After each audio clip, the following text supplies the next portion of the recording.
So yun guys, naginit pala ako ng ulam namin ngayon. Pato.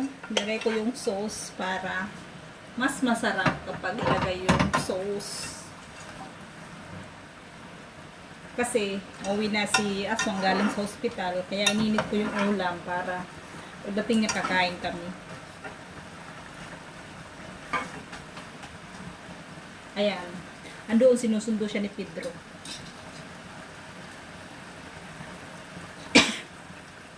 Tapos, ito, ilalagay ko siya sa isang magandang lagayan para naman maganda tingnan.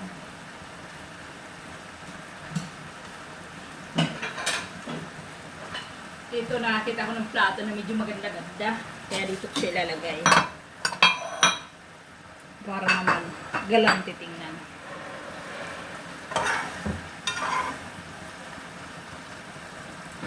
So, ayan nga yung pato na aking ininit.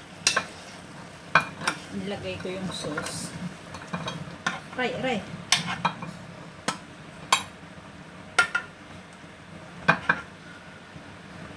Init.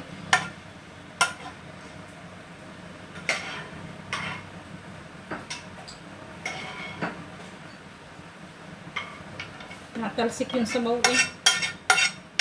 Tapos yung isa naman, initin ko rin yung manok, kukunting manok. Initin. Kasi meron siyang kunting sauce, ilalagay ko.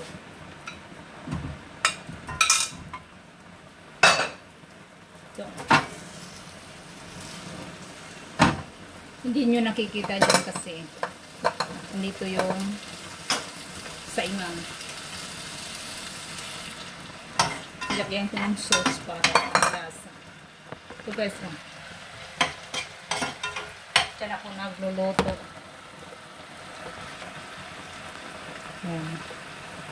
Pasensya na kayo sa aking camera. Ang camera ko ay walang stand.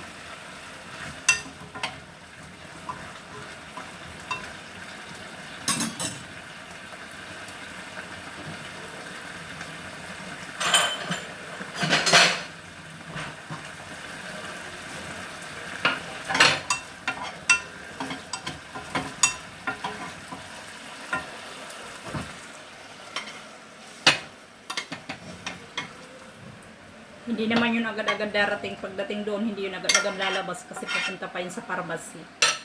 Kukuha pa yun ng medisina.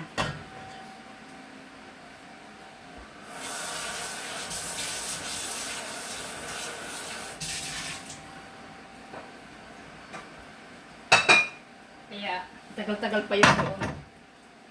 Pwede pa tayo mag-tiktok dito.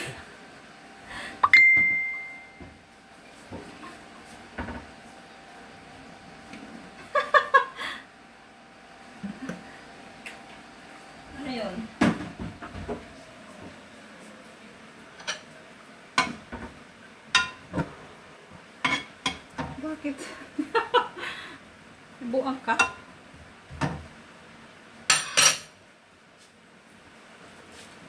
So, ayan na yung aking pato. Pupunasan natin para hindi naman madungis tingnan.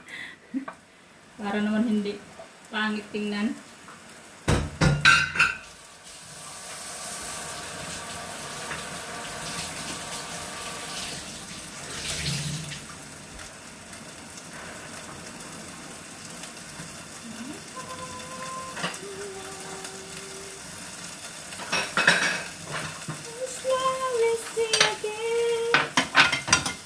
Ininit ko yung karne yung ininit ko. So, yan lang guys yung aking video. Ako'y nagluluto, ay nag-iinit pala para matapos yung aking ginagawa. Ayan. So, yan lang guys. Bye!